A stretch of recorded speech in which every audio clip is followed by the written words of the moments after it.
Sir നമസ്കാരം. കുറച്ച് ദിവസങ്ങളായി കണ്ടിട്ട്. ഇന്ന് എനിക്കൊരു സംശയമുണ്ട്. മുനമ്പം തർക്ക പരിഹാരവുമായി ബന്ധപ്പെട്ട് നാളെ ചർച്ച നടത്താനിരിക്കുകയാണ്. അപ്പോൾ അതിലെന്തെങ്കിലും ഒരു ട്വിസ്റ്റ് പ്രതീക്ഷിക്കാൻ പറ്റുമോ? ട്വിസ്റ്റ് എന്തിനാ? ചർച്ച തന്നെ എന്തിനാ? അവിടെ അധ്വാനിക്കുന്ന ആളുകൾക്ക്, മണ്ണിൻ്റെ ഉടമസ്ഥർക്ക്, ദേഹദണ്ഡം ചെയ്യുന്നവർക്കാണ് ഇവിടെ വസ്തു കിട്ടേണ്ടത്. അതിനെന്താ സംശയം? CPM-ൻ്റെ നയം തന്നെ അതല്ലേ. അതുകൊണ്ടല്ലേ ഭൂപരിഷ്കരണമൊക്കെ ഗൗരിയമ്മ നടപ്പാക്കിയെന്ന് അവർ അവകാശപ്പെടുന്നു. സി അച്യുതമേനോൻ അത് നടപ്പാക്കിയത്. മണ്ണിൽ അധ്വാനിക്കുന്നവരാണ് മണ്ണിൻ്റെ ഉടമകൾ എന്നുള്ളതല്ലേ സങ്കല്പം. ആ സങ്കല്പം അനുസരിച്ചല്ലേ അതൊക്കെ ചെയ്തത്. കൈവശം വെച്ചിരുന്ന ഭൂമി തന്നെയല്ലേ പലർക്കും എഴുതി കൊടുത്തത്. കൈവശം വെത്താൻ അധ്വാനിച്ചിരുന്ന ഭൂമി അതല്ലേ ശരിയായിട്ടുള്ള രീതി. പാട്ടത്തിന് കൊടുത്തിരുന്ന ഭൂമി പോലും കർഷകർക്ക് സ്വന്തമായി. നമ്മൾ കൊയ്യും വയലെല്ലാം നമ്മുടേതാകും പൈങ്കിളിയും. മണ്ണിൻ്റെ മക്കൾ എന്ന് പറയുന്നത് മണ്ണിൽ അധ്വാനിക്കുന്നവൻ്റെതാണ് മണ്ണ്. അതാണ് നവോത്ഥാനം എന്ന് പറയുന്നത്. പിന്നെ നവോത്ഥാനത്തിൻ്റെ ഈ ഗാഥകൾ പാടി നടക്കുന്ന മുഖ്യമന്ത്രിക്കും CPM-നും ഇതിനെ രണ്ടാമതൊന്ന് ചിന്തിക്കേണ്ട ആവശ്യം എന്താണ്? ഇതിലൊരു അങ്കുശം എന്താണ്? ചർച്ചയ്ക്കുള്ള ആവശ്യം എന്താണ്? ഇനി പറയുകയാണ്, ഇത് വഖഫിൻ്റെ കയ്യിൽ ഉള്ള സ്വത്താണ്. ഈ വഖഫിന് ആരാ കൊടുത്തത്? അന്നത്തെ രാജാക്കന്മാരല്ലേ കൊടുത്തത്. ഹിന്ദുക്കളായിട്ടുള്ള രാജാക്കന്മാർ അവരുടെ മതസൗഹാർദ്ദത്തിൻ്റെ പേരിൽ, അന്യമതങ്ങളോടുള്ള ബഹുമാനത്തിൻ്റെ പേരിൽ പാട്ടത്തിന് കൊടുത്തതാണ്. എന്നിട്ട് അവരെഴുതി സ്വന്തമാക്കുന്ന എവിടുത്തെ ന്യായമാകും? എന്നിട്ട് വഖഫ് എന്ന് എഴുതി വെച്ചാൽ പിന്നെ ആരും തൊടാൻ പാടില്ല. അങ്ങനെ 3 അക്ഷരമുള്ളൊരു വാക്ക് എഴുതി വെച്ചാൽ ഈ രാജ്യത്തെ ഏത് ഇന്ത്യ രാജ്യം മുഴുവൻ വേണമെങ്കിൽ അങ്ങനെ സ്വന്തമാക്കാമല്ലോ. സുപ്രീം കോടതി ഇരിക്കുന്ന സ്ഥലം പോലും വഖഫിന്റേതാണെന്ന് പാർലമെന്റ് ഇരിക്കുന്ന സ്ഥലത്തിന് ആവശ്യപ്പെടാം. പ്രധാനമന്ത്രിയുടെ വീട് ഇറങ്ങിപ്പോടാന്ന് പറഞ്ഞിട്ട് പ്രധാനമന്ത്രിയെ പുറത്താക്കാം. ഏത് കാലത്തെ നിയമങ്ങളാണിതൊക്കെ? ഇതിനൊക്കെ വെച്ചിട്ടാണ് ഈ നവോത്ഥാനം എന്നൊക്കെ പറയുന്നത്. നവോത്ഥാനം എന്ന് പറയുന്നത്. എന്നിട്ട് ഇതൊക്കെ പറയാൻ ചൊവ്വനേരെ പറയാൻ പേടിയാണ് എല്ലാവർക്കും. ഈ പേടിയാണ്. ഇതിനകത്ത് ഒരു ചർച്ചയുടെ ആവശ്യം തന്നെ വാസ്തവത്തിലുണ്ടോ? അവിടെ വർഷങ്ങളായിട്ട് കൃഷി ചെയ്ത് അധ്വാനിച്ച് എന്ന് മാത്രമല്ല, അവരിത് ദേഹദണ്ഡം ചെയ്ത് പാട്ടമൊന്നും അല്ല ഇത്. അവർ പണം കൊടുത്ത് വാങ്ങിച്ച ഭൂമിയാണ്. അവിടെ ഒരു സേട്ടിന് കൊടുത്തു. സേട്ട് പാട്ടത്തിന് കൊടുത്ത ഭൂമി എടുത്തിട്ട് വിറ്റു. പാട്ടത്തിന് കിട്ടിയ ഭൂമി വിൽക്കാൻ അദ്ദേഹത്തിന് അവകാശമില്ല. വിറ്റതാർക്ക്? ഫാറൂഖ് കോളേജിന്. ആ ഫാറൂഖ് കോളേജിന് കൊടുത്ത വസ്തുവിൽ വഖഫ് എഴുതി. ഫാറൂഖ് കോളേജിന് നഷ്ടമൊന്നുമില്ല, അവരത് വിൽക്കാൻ പോകുന്നില്ല. പക്ഷെ വഖഫ് എന്നായതുകൊണ്ട് ഇനി ആരും അവിടെ അധ്വാനിക്കാൻ പാടില്ല, കൃഷി ചെയ്യാൻ പാടില്ല, വീട് വയ്ക്കാൻ പാടില്ല. ഇതിനെയൊക്കെയല്ലേ AKG EMS പോലുള്ള ആൾക്കാർ എതിർത്തത്. മണ്ണിൽ അധ്വാനിച്ചു വരുന്നവനെ അവിടെ നിന്ന് ഇറക്കി വിടുക, കുടിയൊഴിപ്പിക്കൽ. അതിനാണ് കുടിയൊഴിപ്പിക്കൽ നിയമം കൊണ്ടുവന്നത്. കമ്മ്യൂണിസ്റ്റ് പാർട്ടിയുടെ ഏറ്റവും പുരോഗമന ആശയമുള്ള ബില്ലായിട്ട് കണക്കാക്കപ്പെടുന്ന കുടികിടപ്പ് അവകാശ ബിൽ, കുടികിടപ്പ് ടെനൻസി ബിൽ എന്ന് പറയുന്ന ബില്ല് വന്നത് അങ്ങനെയാണ്. പിന്നെയാണ് ഈ ഭൂപരിഷ്കരണമൊക്കെ വരുന്നത്.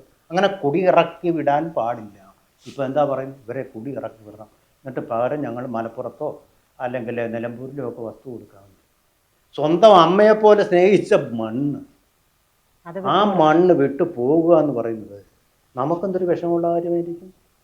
അതുകൊണ്ടല്ലേ കേരളിനെ എതിർത്തുകൊണ്ട് മരിക്കാൻ വരെ തയ്യാറായി വീട്ടമ്മമാരിറങ്ങി വന്നത്. എത്ര പീഡനവും താടനവും സഹിച്ചുകൊണ്ട് അവർ വന്നു. ഒരു വികാരമാണ് മണ്ണെന്ന് പറയുന്നത്. അവിടെ ഈസിയായിട്ട് ഇറക്കി വിടുക. ഞാനെന്ന് ചോദിച്ചോട്ടെ, ഈ പള്ളി, അമ്പലം, അതുപോലെ തന്നെ മസ്ജിദ്, ഇത് എത്ര ഏക്കർ ഭൂമിയാണ് കിടക്കുന്നത് അവരുടെ മുമ്പിൽ? അവിടെയൊക്കെ സുഖലോലുപരായിട്ട് പുരോഹിതർ കഴിഞ്ഞ എല്ലാ മതങ്ങളിലും ഉണ്ടത്. സ്വത്തും വെച്ചുകൊണ്ട് പാവപ്പെട്ടവന് എന്താ ടാർപ്പാളിൻ ഷീറ്റുകൾക്ക് ഇടയിൽ അടച്ചുറപ്പില്ലാത്ത വീടുകളിൽ പെൺകുട്ടികൾ ഉൾപ്പെടെ താമസിക്കും. ഇതാ സ്ഥിതി. ദൈവം ഇത്ര ക്രൂരനാവാൻ പാടുണ്ടോ? മതം ഇത്ര ക്രൂരമായിട്ടുള്ള ശാസനങ്ങൾ പുറപ്പെടുവിക്കാൻ പാടുണ്ടോ? അതിനുവേണ്ടി ഒരു ബോർഡിനെ വെക്കേണ്ട ആവശ്യമുണ്ടോ? സാധാരണ മനുഷ്യന്റെ ഭാഷയിൽ ചിന്തിക്കും, മതം അവിടെ മാറ്റി. ഇതിലിപ്പോ എനിക്ക് തോന്നുന്നത് മുഖ്യമന്ത്രിയെക്കാളൊക്കെ സത്യം പറയുന്നത് വഖഫ് ബോർഡിന്റെ തന്നെ സംരക്ഷണ സമിതിയാണ്. അവർ പറയുന്നത് ഇത് വഖഫിന്റെ ഭൂമി തന്നെയാണ്. അവരത് സ്ഥിരീകരിക്കുകയാണ്. എന്നിട്ട് പറയുന്നത് ഇവർക്ക് ന്യായമായ ഇത് കൊടുക്കണം. പക്ഷെ അപ്പോഴും അവർ പറയുന്നുണ്ട് ഒരു സത്യം. അവര് അവരുടെ പക്ഷം വ്യക്തമാക്കുകയാണ്. പക്ഷെ മുഖ്യം ചെയ്യാൻ പോകുന്നത് ഒരു നയവുമില്ലാത്ത തീരുമാനങ്ങളായിരിക്കില്ലേ നാളെ? അതായത് സത്യത്തിൽ ജനങ്ങളെ വഞ്ചിക്കുന്ന ഒരു നിലപാടുകളായിരിക്കില്ലേ സ്വാഭാവികമായിട്ടും ഇപ്പോൾ മുഖ്യമന്ത്രി ചെയ്യാൻ പോകുന്നത്? ഇവരെ ഉടക്കിക്കൊണ്ട് ഇവരുമായിട്ട് ഒരു തർക്കം ഉണ്ടാക്കിക്കൊണ്ട് മുഖ്യമന്ത്രി നിലനിന്ന് പോകുമോ? പോവില്ല. നവോത്ഥാനം വരുമ്പോൾ അത് ഹിന്ദുക്കൾക്ക് മാത്രം. പണ്ട് ഇങ്ങനെ തന്നെയായിരുന്നു. സഹന സമരം അത് ചെയ്യേണ്ട ഹിന്ദുക്കൾ മാത്രം. അതെല്ലാം അങ്ങനെ തന്നെയായിരുന്നു, എക്കാലത്തും അങ്ങനെ തന്നെയായിരുന്നു. അതവർ ചെയ്തില്ലെങ്കിൽ അവർ വർഗീയവാദികളായിട്ട് അവരെ മുദ്രയിരിപ്പിക്കുക. പാവപ്പെട്ട ആൾക്കാർ, പാവപ്പെട്ട മറ്റൊരു ന്യൂനപക്ഷം അവിടെ കൃഷി ചെയ്ത് കഷ്ടപ്പെട്ട് ജീവിക്കുന്ന ഭൂമി മതത്തിൻ്റെ പേരിൽ കയ്യാറുമ്പോൾ അതിനെ ആരും വർഗീയത എന്ന് വിശേഷിപ്പിക്കുന്നില്ല. എന്നിട്ട് ഇതിനൊരു ഒത്തുതീർപ്പുണ്ടാവും, ന്യായമായ ഒത്തുതീർപ്പുണ്ടാവും എന്നൊക്കെ പറഞ്ഞ ആൾക്കാർ വരുന്നു. നല്ലത് തന്നെ, സമാധാനം നിലനിൽക്കട്ടെ. പക്ഷേ ഇതിനെ ന്യായീകരിക്കാൻ ശ്രമിക്കുന്ന ആൾക്കാരെ എന്താ പറയേണ്ടത്? ഇതിനെതിരെയാണിപ്പോൾ വഖഫ് ബില്ലെന്ന് പറയുന്നത്. ഇതിൻ്റെ ദൂഷ്യവശങ്ങളെല്ലാം ഒഴിവാക്കിക്കൊണ്ട് എന്നാൽ ഇസ്ലാം ന്യൂനപക്ഷത്തിൻ്റെ താല്പര്യം സംരക്ഷിക്കുന്ന രീതി വരുന്നത്. വഖഫ് എന്ന് പറയുന്നത്, ഈ വഖഫിനൊക്കെ എന്തു സാധുതയാണ് ഇന്ത്യ മഹാരാജ്യത്തുള്ളത്. പണ്ടങ്ങോ ഇന്ത്യയെ വിട്ടിട്ട് വേറെ രാജ്യവും ഉണ്ടാക്കിപ്പോയ ആൾക്കാർ വഖഫ് എന്ന് എവിടെയെങ്കിലും എഴുതി വെച്ചാൽ അതെല്ലാം ഈ രാജ്യത്തെ ജനങ്ങൾക്ക് അനുഭവിക്കാനിടയില്ലാതെ വരിക. അത് മുസ്ലിങ്ങളായിക്കോട്ടെ, ക്രിസ്ത്യാനികളായിക്കോട്ടെ, ഹിന്ദുക്കളായിക്കോട്ടെ. വഖഫ് എന്ന് പറഞ്ഞാൽ ഇത് മുസ്ലിങ്ങൾക്കും കിട്ടില്ല, പോകുന്നത് ബോർഡിനാണ്. ഉണ്ട്. അവിടെ എല്ലായിടത്തും തന്നെ മുസ്ലിം വിഭാഗത്തിൽ ഉൾപ്പെടെയുള്ളവരുടെ ഭൂമിയാണ് ഈ കൈയടക്കപ്പെടുന്നത്. അപ്പോൾ അവരുടെ വിഭാഗത്തിൽ അതെ, അതൊരു പൊതുപ്രശ്നമായിട്ട് മതത്തിന്റെ പ്രശ്നമല്ലത്. അത് എന്നിട്ട് പറയുന്നത് എന്താ, ദേവസ്വം ബോർഡിൽ എന്താ മുസ്ലിങ്ങളുണ്ടോ? പിന്നെ എങ്ങനെയാണ്? ഇതെല്ലാവരെയും ബാധിക്കുന്ന, മുസ്ലിങ്ങളെ മാത്രമല്ല ഹിന്ദുക്കളെയും ക്രിസ്ത്യാനികളെയും എല്ലാവരെയും ബാധിക്കുന്ന പ്രശ്നമാണ്. അതുകൊണ്ടാണ് അങ്ങനെയുള്ള അംഗങ്ങളെയും റവന്യൂ ഡിപ്പാർട്ട്മെൻറ്റിൻ്റെ ആളുകളെയും ഉൾപ്പെടുത്തിക്കൊണ്ടുള്ള ഒരു ബില്ല്. ആ ബില്ല് വരുന്നതിനെതിരെയാണ് കേരള നിയമസഭയിലെ കോൺഗ്രസ്സുകാരും CPM-കാരും CPI-കാരും മുസ്ലിം ലീഗുകാരും എല്ലാം കൂടെ ചേർന്ന് ബില്ല് പാസ്സാക്കി, ഏകകണ്ഠമായിട്ടുള്ള പ്രമേയം പാസ്സാക്കി കേന്ദ്രത്തിന് അയച്ചു കൊടുത്തത്. ഇനി അവർക്ക് ധാർമ്മികമായിട്ട് ഇതിനെതിരെ പറയാൻ ഇപ്പം വഖഫായിട്ട് അങ്ങ് പോട്ടെ. നിങ്ങൾ പറഞ്ഞിരിക്കുന്ന പ്രമേയപ്രകാരം അങ്ങനെയാണ് ചെയ്യേണ്ടത്. എന്തേ? പക്ഷെ ഇവിടെ എത്തുമ്പോഴേക്കും ഒരു ചാഞ്ചാട്ടമില്ലേ? മുനമ്പത്ത് എത്തുമ്പോഴും ചെല്ലാനത്ത് എത്തുമ്പോഴും ചാവക്കാടൊക്കെ അവരുടെ വോട്ടുകളും വേണം. അപ്പം ഇതിലെന്ത് ചെയ്യും? തൂക്കത്തിലിട്ടും ആർക്കാ കൂടുതൽ വോട്ടുള്ളത് അവരുടെ പക്ഷത്ത് നിൽക്കും. അങ്ങനെയുള്ള പ്രീണന നയം നമ്മളിപ്പോൾ കണ്ടുവരുന്നത്. അല്ല ധാർമ്മികതയോ ന്യായമോ ഒന്നുമില്ല. ആരാണ് വോട്ട് കൂടുതൽ ചെയ്യുന്നത്? വോട്ടിൻ്റെ തൂക്കം ആർക്കാണോ കൂടുതൽ എന്നുള്ളതാണ്. ഭൂരിപക്ഷം കണക്കാന്നുള്ളതല്ല. അവരെന്മാസായിട്ട് സ്വത്വ വോട്ടുകളായിട്ട് ചെയ്യത്തില്ല. ഭൂരിപക്ഷം തമ്മിലടിച്ച് നിൽക്കുകയുള്ളൂ. അപ്പോൾ ഇവിടെ കൂട്ടമായിട്ട് വോട്ട് ചെയ്യുമ്പോൾ ഇവരാണ് കൂടുതൽ, ഇവർക്ക് അനുകൂലമായിട്ട് നിന്നേക്കാം. അങ്ങനെയുള്ള തീരുമാനങ്ങളാണ് എടുക്കുന്നത്. ക്രിസ്ത്യാനികളുടെ 2 വിഭാഗങ്ങൾ തമ്മിലുള്ള തർക്കമുണ്ടല്ലോ, അത് സുപ്രീം കോടതി വിധി വന്നിട്ടും തീരുമാനം എടുക്കാതിരിക്കുന്നത് ഇതാ കാര്യം. കാരണം ഈ ഭാഗത്തിനാണ് ആൾക്കാർ ഭൂരിപക്ഷമുള്ള, വോട്ടർമാർ കൂടുതലുണ്ട്. അപ്പോൾ അവർക്ക് അനുകൂലമായിട്ട് നമുക്ക് ന്യായം എവിടെയാണെന്നുള്ളതല്ല നോക്കുന്നത്. അങ്ങനത്തെ ഒരു ധർമ്മ ശാസനമാണ്, നീതി ശാസനമാണ്, ന്യായ ശാസനമാണ് ഈ രാജ്യത്ത് ഇപ്പോൾ നിലവിൽ നിൽക്കുന്നതും നടത്തിക്കൊണ്ടിരിക്കുന്നത്. പിന്നെ സർ, പി ജയരാജന്റെ അടുത്തിറങ്ങിയ ബുക്കുണ്ടല്ലോ, അതിൽ ഒരു 10 പേജോളം അതായത് വഖഫ് ഭൂമി സംരക്ഷിക്കാൻ വേണ്ടി CPM നടത്തിയിട്ടുള്ള ശ്രമങ്ങളെ കുറിച്ച് പറയുന്നുണ്ട്. അപ്പോൾ ഇത് പണ്ട് മുതലേ ഇവർ തുടർന്നു വന്നുകൊണ്ടിരുന്ന ഒരു കാര്യമാണെന്ന് പി ജയരാജൻ പോലും സമ്മതിക്കുന്ന ഒരു സാഹചര്യമല്ലേ അതിലൂടെ പറഞ്ഞു വെക്കുന്നത്? അതായത് ഈ വഖഫ് ഭൂമി ഉൾപ്പെടെയുള്ളവ സംരക്ഷിക്കാൻ വേണ്ടിയിട്ട് CPM ആദ്യം മുതൽ നടത്തിക്കൊണ്ടിരുന്ന ശ്രമങ്ങളെ കുറിച്ച് 10 പേജാണ് പി ജയരാജൻ ആ ബുക്കിൽ പറയാൻ വേണ്ടി മാറ്റി വെച്ചിരിക്കുന്നത്. എന്നിട്ട് പിണറായി അത് ഓരോരുത്തരുടെ വ്യക്തി താല്പര്യങ്ങളാണ് ഈ ഓരോ പുസ്തകത്തിലും പറയുന്നത് എന്നുള്ളൊരു ഭാഷ്യം ആ പുസ്തക പ്രകാശന ചടങ്ങിൽ പറഞ്ഞതുപോലും ഇക്കാര്യങ്ങളെല്ലാം മുൻനിർത്തിക്കൊണ്ടായിരിക്കില്ലേ? അതിപ്പോൾ അവർ ഈ അങ്ങനെയൊക്കെ പരസ്യമായിട്ട് പറയാനുള്ള കാരണം, പരസ്യമായിട്ടേ ഉള്ളൂ കേട്ടോ, രഹസ്യമായിട്ട് അങ്ങനെയൊന്നുമില്ല. പരസ്യമായിട്ട് പറയാനുള്ള കാര്യം, കഴിഞ്ഞ പ്രാവശ്യത്തെ തെരഞ്ഞെടുപ്പിൽ അവരുടെ Hindu vote bank base complete തകർന്നു പോയി ഈ പ്രീണന നയം കാരണം. അപ്പോൾ അതൊന്ന് ബാലൻസ് ചെയ്ത് ഹിന്ദു വോട്ട് പിടിക്കാനുള്ള ശ്രമമാണ്. അതും വോട്ട് പിടുത്തം തന്നെ, ഹിന്ദുക്കളോടുള്ള സ്നേഹം കൊണ്ട് അതുമല്ല, മുസ്ലിങ്ങളെ പ്രീണിപ്പിക്കുന്നു അവരോടുള്ള സ്നേഹം കൊണ്ടല്ല, വോട്ട് ബാങ്കായിട്ട് നമുക്ക് വോട്ട് കിട്ടുക. അധികാര രാഷ്ട്രീയം, പാർലമെൻ്ററി രാഷ്ട്രീയത്തിൻ്റെ ഭാഗം തന്നെയാണ്, ഒരു സംശയമില്ലാത്ത കാര്യമാണ്. അപ്പോൾ ഈ വഖഫിനെ സംരക്ഷിക്കാൻ എക്കാലത്ത് ഇവർ ശ്രമിച്ചിട്ടുണ്ട്. അതിൻ്റെ ഫലം അവരിപ്പോൾ അനുഭവിക്കും. അതുപോലെ തന്നെയാണ് ഖിലാഫത്തിനെ സംരക്ഷിക്കാൻ വേണ്ടി മഹാത്മാഗാന്ധി നടത്തിയ ആഹ്വാനത്തിന് വില കൊടുക്കേണ്ടി വന്ന ആരാ? മലപ്പുറത്തെയും അതുപോലെ കോഴിക്കോട്ടെയും നിലമ്പൂരിലെയും ഒക്കെ ഉള്ള കോൺഗ്രസ്സുകാരാണ്. മതസൗഹാർദ്ദത്തിന് വേണ്ടി, മതനിരപേക്ഷതയ്ക്ക് വേണ്ടി നിലകൊണ്ട ആൾക്കാരും പാവപ്പെട്ട ഹിന്ദുക്കളും അതുപോലെ തന്നെ എല്ലാ ജാതിയിലും പെട്ട ഹിന്ദുക്കളും അവിടെ ഒരുമിച്ചാണ് അനുഭവിച്ചത്. രായ്ക്ക് രാമായണം ഒരു കളങ്കവും ഇല്ലാതെ സ്നേഹത്തോടെ മറ്റെല്ലാ മതങ്ങളോടും ഒപ്പം ജീവിച്ചിരുന്ന ആൾക്കാരെ രായ്ക്ക് രാമായണം അഭയാർത്ഥികളാക്കി, ഒന്നുമില്ലാത്തവരാക്കി, ക്രൂരമായിട്ടുള്ള പറഞ്ഞാൽ ആളുകൾക്ക് കേൾക്കാൻ വിഷമമുള്ള തരത്തിലുള്ള പീഡനങ്ങൾക്ക് വിധേയമാക്കി വിട്ടത് ഖിലാഫത്തിന് കൊടുത്ത പിന്തുണയുടെ ഫലമാണ് അവിടെ നടന്നത്. അതുപോലെ തന്നെയാണ് ഇപ്പോൾ ഈ വഖഫിന് കൊടുത്ത അംഗീകാരത്തിൻ്റെ, കാലാകാലങ്ങളായിട്ടുള്ള കോൺഗ്രസ് ഗവൺമെൻറ് കൊടുത്ത അംഗീകാരത്തിൻ്റെ, കാലാകാലങ്ങളായിട്ട് കേരളത്തിലെ ഇടതുപക്ഷ ഭരണം കൂടി ചേർന്ന് കൊടുത്തിരുന്ന അംഗീകാരത്തിൻ്റെ ഫലമാണ് മുനമ്പത്തെ പാവപ്പെട്ട ഭൂ ഉടമകൾ അനുഭവിച്ചു കൊണ്ടിരിക്കുന്നത്. നമ്മളൊക്കെ ഈ സ്റ്റുഡിയോയുടെ ഈ സൗകര്യത്തിൽ ഇരുന്നു കൊണ്ട് സംസാരിക്കുന്ന പോലല്ല. അവരുടെ ജീവൽ പ്രശ്നമാണ്. അവരുടെ ചങ്കിടിക്കുകയാണ്. നാളെ ഈ മണ്ണിൽ നിന്ന് ഇറങ്ങി പോകേണ്ടി വരുന്നു എന്ന് പറയുന്ന ആ ഭയമുണ്ടല്ലോ, പേടിപ്പെടുത്തുന്ന അവസ്ഥ. പെൺമക്കളെ കെട്ടിച്ചയക്കാനും ഒക്കെ മിന്നു കെട്ടിക്കാനും ഒക്കെ ഉള്ള ആൾക്കാർ ധാരാളം ഉണ്ടാവും അവിടെ. അവരുടെയൊക്കെ ഒരു സുരക്ഷിത ബോധമില്ലായ്മ, അവരുടെ ജീവനും സ്വത്തിനും വില കൊടുക്കേണ്ട ഗവൺമെൻറ് ഒത്തുതീർപ്പ്, അതിനകത്ത് യാതൊരു കോംപ്രമൈസിൻ്റെ ആവശ്യമില്ല. അവരുടെ ഭൂമി അവർക്ക് തന്നെയെന്ന് ശങ്കയ്ക്കിടവില്ലാത്തവരും പറയാൻ ഗവൺമെൻറ് തയ്യാറാവുകയാണ് വേണ്ടത്. അതിനുള്ള ചങ്കുറപ്പ് ഇപ്പോഴത്തെ ഇരട്ടച്ചങ്ങെന്ന് സ്വയം വിശേഷിപ്പിക്കുന്ന പിണറായി സർക്കാരിനുണ്ട്.